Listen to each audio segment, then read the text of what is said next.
Welcome back. Joining me now is Republican Senator James Lankford of Oklahoma. Senator Lankford, welcome back to Meet the Press. Thanks. Good to see you again.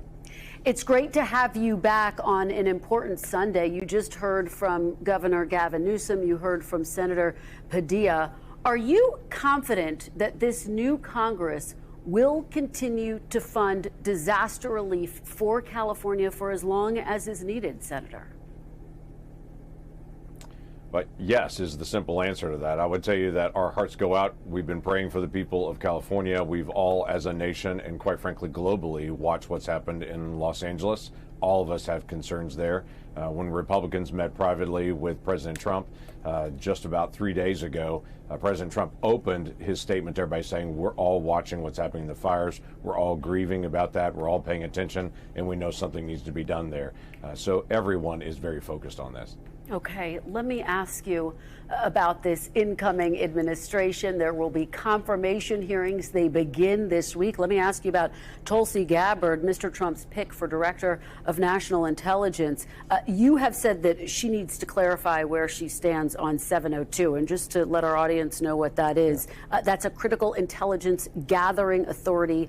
She consistently opposed it when she was in Congress. But here's what she said this week. She came out in support saying, quote, if confirmed as DNI, I will uphold Americans' Fourth Amendment rights while maintaining vital national security tools like Section 702 to ensure the safety and freedom of the American people.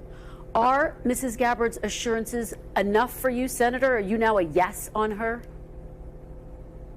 Yeah, I am. And that was a very important piece for me. Obviously, she voted against 702 authority. And just to clarify that, that authority is for actually trying to be able to track terrorists overseas. That has nothing to do with American citizens or anything that's happening in the United States. It is if someone's planning to attack us overseas, we find out about that, we should be able to act on that. That's what 702 authority allows us to be able to do, is to be able to track international individuals overseas before they come and actually attack us. She voted against that in the House when she was a member of the House of Representatives, and it said she wanted changes. She's now coming in and saying those changes have been done, because even since she was in Congress, there have been quite a few changes that we've made in Congress to make sure we're protecting the civil rights of Americans.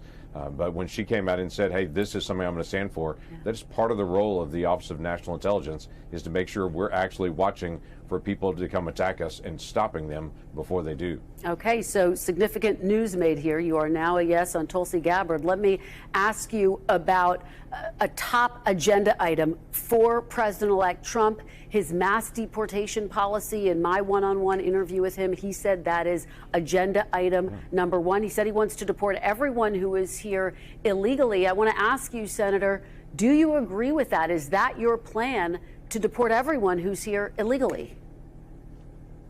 Well, to be very clear, if someone has violated the law in the United States, there should be consequences for violating the law in the United States. I'm not going to come out and say, hey, if someone breaks the law, we're just going to look the other way. That's not who we are. We are a nation of laws. If we have a law, we should enforce that law. That's who we are as Americans, and I think that's one of the things the president made very clear when he sat down with you in that great interview, was we have to. This is the law of the United States. We're going to do that. He also made very clear he's going to go after people that have committed additional crimes here in the United States.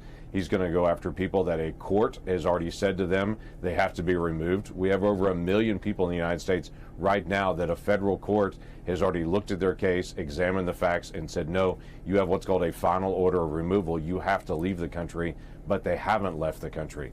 That should be the first priority for those individuals. There are some that are still working through their asylum cases and such. Let them work through their cases on that. But once a court has said you have to leave, we can't just ignore a court order. Senator, you have in the past talked about how logistically challenging this is. Obviously, it's expensive. It could cost tens of billions of dollars every single year. Do you think it's realistic to remove all of the people who are here illegally, more than 11 million people by some estimates? Yeah, so there's this perception that somehow there's going to be a gathering of buses out in the city square and everybody's going to have to load up and go out. That's just not how it happens in real life. This will take a long time. This will take some dollars. But again, if somebody's committed a criminal act, if somebody has a final order of removal from a court, we should not just ignore that and to say the court rulings don't count, that we're going to ignore what the court says. when a federal court says this has to be done, we are a nation of laws. We should actually enforce that. If you'll permit me, I do have a little bit of a process question, but it's the big debate on Capitol Hill right now, because obviously President-elect Trump wants to address the border. He wants to get tax cuts passed. He's proposed a slate of them, including extending the Trump-era tax cuts. Do you think this should be addressed in one big bill, as President-elect Trump has said is his preference? House Speaker Mike Johnson has said that's his preference. Or two bills, which Majority Leader Thune, for example, has said might be more realistic? Well, I would say whether we do it in one bill or two bill, we need to get this done. I know there's a lot of this buzz in Washington, D.C. about what's the process of how things are going to get done. I would say probably no one outside of Washington, D.C. cares one way or the other. The issues are still the same. We've got to be able to get our taxes balanced out. We're not going to have a $4 trillion tax increase at the end of this year, so we have a ticking time bomb on taxes. Let's get that resolved. We have to deal with border security issues. That's what the American people demanded in their election. That was very clear. The American people want to be able to get our economy back on track. That's a lot of the energy issues that are out there on that. They want greater government efficiency. We have $2 trillion in overspending this last year. Everyone knows you can't do that. So people are looking for, how do we get more efficiency? How do we actually get our economy back on track? How do we actually enforce existing laws? And how do we make sure our tax policy is actually fair? Yeah. Those things we need to do in the first 5 or 6 months. Whether it's one bill or two, I don't think it will matter to the American people. Let's just get it done. Senator, finally, I have to get your reaction to comments this week. President-elect Trump not ruling out using military force to take Greenland, which is a territory of Denmark, which is a NATO ally. Do you support that type of action against a NATO ally?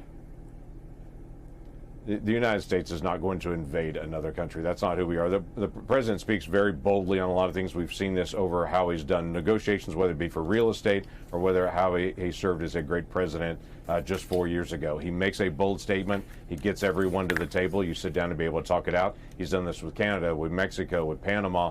He's going to continue to do this. Quite frankly, the president's been very clear. He is the president that kept American troops out of war. He is not looking to be able to go start a war to go expand American troops, but he does want to be able to protect America's national security, and part of that's our economic security and our future. Senator, very quickly, because we're just about out of time, he did propose tariffs on Denmark. Would you support that? Yeah.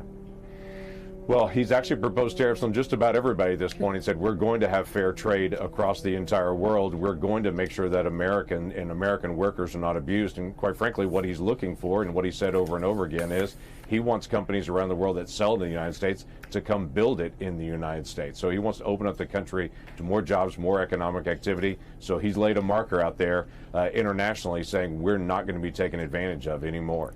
Senator Lankford, always great to have you. Thank you so much for joining the program. We really appreciate it. You bet. Good to see you again. Thanks for watching. Stay updated about breaking news and top stories on the NBC News app or follow us on social media.